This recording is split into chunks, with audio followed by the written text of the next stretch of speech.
mà phải thấy khi khờ là mà sa thấy mi rin xin bàn bài lá rơ đâm mà chúc say bùi shung ya shung phơi nín sân khờ phải lỡ mà lấy rồi nay giờ mình nguy na để xin bằng cả hai mi rin Ishawa, Ishani, Ishavu, Ishava Bang hau cơ chưa mà xa bay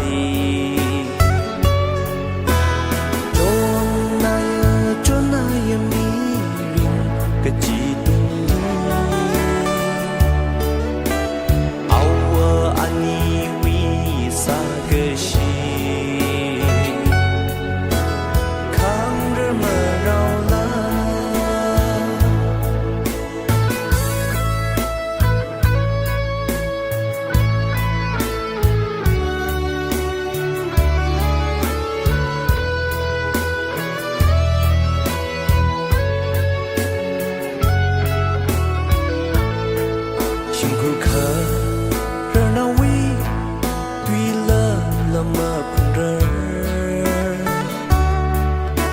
Nay giờ